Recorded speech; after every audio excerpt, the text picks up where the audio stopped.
Je m'appelle Jean-Philippe, je suis en reconversion professionnelle dans la restauration du patrimoine. En fait, j'ai toujours voulu être maçon et finalement, je suis arrivé à 46 ans, je ne l'avais jamais fait. C'est un peu une finalité, quoi. Il est des choses que l'on pense immuables, mais qui ne le sont pas. Comme la façon dont on construit les chemins, les murs ou les maisons. À partir du début du XXe siècle, l'industrialisation gagne le bâtiment et à la place du plâtre, de la chaux ou de la pierre, les maçons se mettent à utiliser le béton et le ciment qu'on leur promet moins cher et plus facile à mettre en œuvre. Au fil du temps, les savoir-faire traditionnels du bâti se perdent. Les artisans qui maîtrisent ces savoir-faire sont aujourd'hui très peu nombreux. Philippe Berton est l'un d'entre eux. Depuis 20 ans, il a redéveloppé la pratique du plâtre paysan dans le Verdon, un savoir-faire identitaire qui s'y était perdu.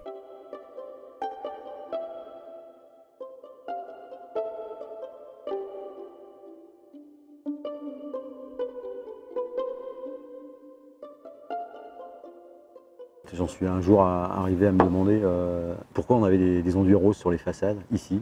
Et j'ai appris que c'était du plâtre. Et alors là, ça m'a remué. Le plâtre, je croyais que c'était un truc blanc, mou, qu'on peut rayer à l'ongle. Les façades en plâtre ont vraiment une typologie très bien particulière au niveau de la teinte. De loin, on a juste un aspect coloré légèrement rose ou beige, mais quand on s'approche, on a vraiment tous les grains qui apparaissent et on a vraiment des couleurs, ça vibre. Sur Saint-Jurs, mais à Riez par exemple, tout le bâti est construit avec du plâtre. Cette couleur-là est vraiment, c'est vraiment une typologie très particulière et spécifique à certains terroirs de la Provence. C'est vraiment une identité forte, quoi. Pendant des siècles, à Saint-Jurs, Riez, Valençol ou ailleurs, les habitants ont construit les maisons avec du plâtre paysan local. Sans même s'en rendre compte, ils donnaient ainsi au village des spécificités qui en font aujourd'hui encore leur identité et leur beauté. Si les habitants en sont fiers, ils ne sont paradoxalement plus capables aujourd'hui de rénover ces maisons ni d'utiliser ces matériaux. La première raison, c'est l'invention des ciments. Et le 19e, ça correspondait aussi à un essor urbain important. Donc les productions en masse de ciment, et puis on inonde le marché avec des produits bas de gamme, enfin peu chers. Toutes les grandes villes qui ont émergé au 19e, enfin toutes les grandes villes balnéaires, les villes thermales, tout ça, c'est des villes où on retrouve l'utilisation des ciments. Et alors, une chose qui a été catastrophique, la guerre de 14-18, l'éradication complète des métiers et des savoir-faire, à cause des décès dus à la guerre, quoi. D'accord. En à peine 50 ans, plus de savoir-faire, plus de filières de production, plus de matériaux. Quand il faut entretenir et rénover les vieilles maisons, on n'a même plus l'idée d'utiliser autre chose que du ciment, pourtant néfaste pour le bâti ancien. Pendant très longtemps, on a piqué les façades en plâtre et on a refait au mieux avec de la chaux. Au pire, c'était du ciment, ça crée des pathologies sur le bâtiment. On rend totalement étanche le bâti, et le bâti ancien ne supporte pas l'étanchéité, enfin, c'est impossible. Tu vois, autour du volet vert, clairement, tu as du plâtre rose. Et là, c'est du ciment. Dans le bâti ancien, il n'y a pas des fondations très profondes, c'est-à-dire que le mur, la base du mur repose directement sur la terre ou sur la roche-mère. Donc il y a forcément de l'humidité qui remonte par les murs. Quand tu mets un ciment comme ça a été fait là, donc à un moment, au fur et à mesure des années, ça va créer des fissures. Et surtout, ça va enfermer l'humidité à l'intérieur de ton mur. Et si ton humidité, elle ne peut pas ressortir à la base du mur, elle va monter, mais elle peut aller attaquer les poutres. Toutes ces maisons de village qui ont été restaurées depuis les années 40, où on a abandonné la chaux, on a abandonné le plâtre et on a remplacé par du ciment, tu as un peu ce sentiment que c'est insalubre à l'intérieur, que ça sent l'humidité, que tu n'y es pas à l'aise, quoi.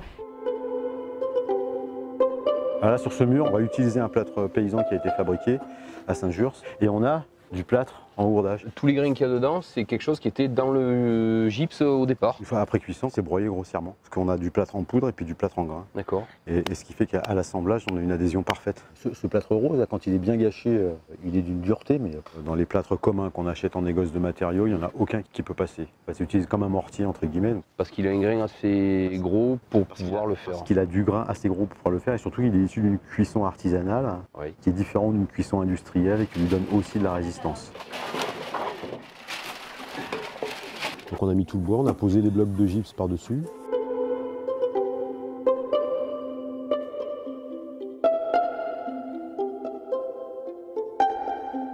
En commençant par les plus gros, et ensuite après on a monté et on a mis des blocs de plus en plus petits pour obturer le four et faire en sorte qu'on ait une cuisson à l'étouffer. Du gypse, il y en a partout ici. On a des gisements qui sont disséminés un peu partout en Provence.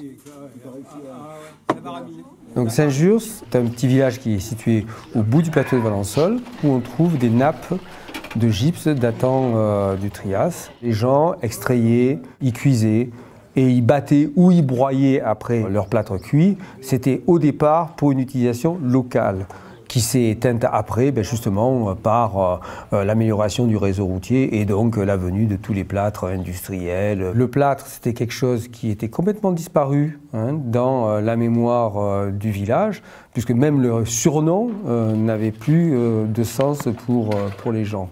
Les piquegraut, qui en provençal veut dire battre violemment les gravois de plâtre. On a démarré à 10 h. La cuisson va durer, à mon avis, avec le bois qu'on a mis, en fin d'après-midi.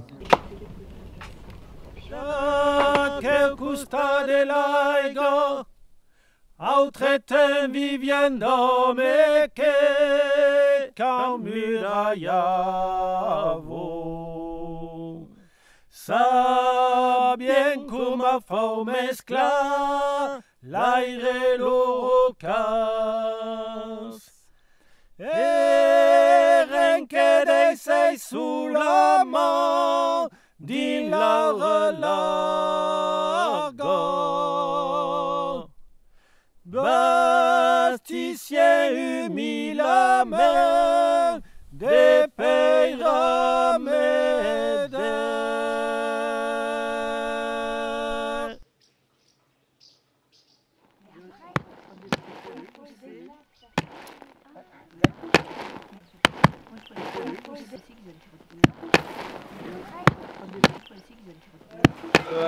Prends la masse en bois là, en main.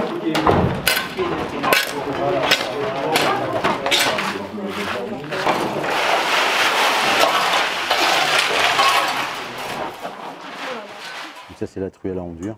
Donc ensuite, on a une déclinaison de 3 taloches de surface différentes. La plus grande servant à poser le mortier. Les deux autres servent plutôt à talocher, donc à écraser et à étaler le plâtre sur le mur. Vas-y, tu peux mettre le plâtre.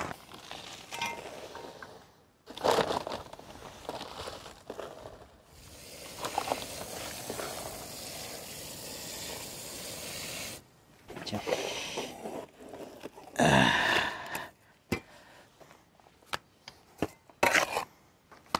Donc là, à chaque fois que tu as envoyé une taloche, après tu viens écraser, bien serrer ton plâtre.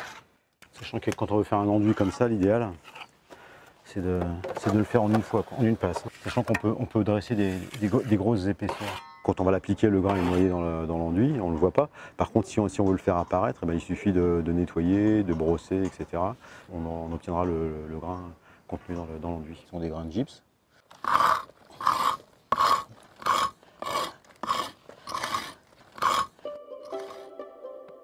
Le plâtre produit artisanalement dans le Verdon ne servait pas qu'à construire. On retrouve aussi nombre de décors en plâtre réalisés par les artisans locaux. On appelle ces décors les gypseries. La ville de Riez abrite entre autres l'hôtel de Mazan et son ensemble unique de gypseries anciennes.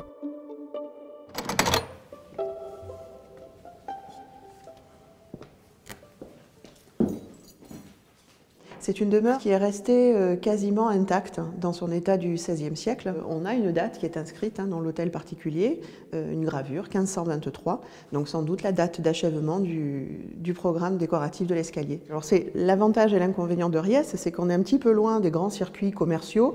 C'est une ville qui est somme toute assez pauvre, même au XVIe siècle, même avec la présence de l'évêque. Et finalement, ce décor va rester, on ne va pas le moderniser. Donc il est resté dans son jus, il est resté tel quel. C'est l'ensemble le plus ancien et le mieux conservé.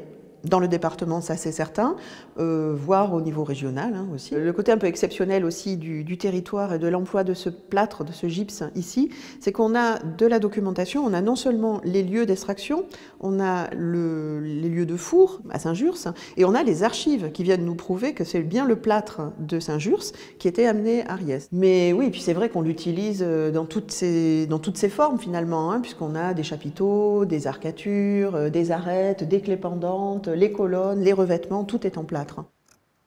Ça, c'est des éléments de gypserie, donc ça c'est du travail du plâtre qui est généralement fait sur chantier. Donc ça c'est un élément de gypserie du XVIe. Donc on voit qu'il est extrêmement empâté. Par exemple, on voit la bouche ici.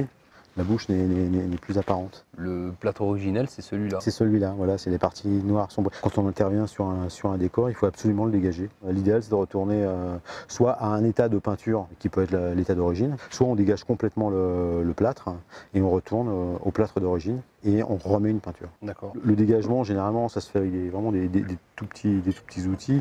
Donc généralement, c'est le scalpel, le plus utilisé. Et puis sinon, moi j'utilise aussi pas mal le ciseau à plâtre. Le plâtre était utilisé pur, et la chaux, on la voit apparaître à peine à la fin du XVIIIe. Mais toutes les façades et tous les décors, c'était essentiellement que du plâtre. Généralement, en fait, les gypseries, contrairement à ce qu'on peut imaginer, étaient rarement laissées blanches. On réalisait la gypserie, mais après on la peignait. Quand on fait de la restauration, on met toujours en place un protocole, c'est-à-dire qu'on fait des essais avant. On regarde ce que c'est comme type de peinture. Quand j'ai une peinture à la chaux, je sais que ce type de dégagement est possible, sans passer par des produits qui permettent de décoller la peinture. Là, on a une fleur, un motif floral qui est abîmé. Toute cette pointe-là, on peut remettre du plâtre et puis la resculpter.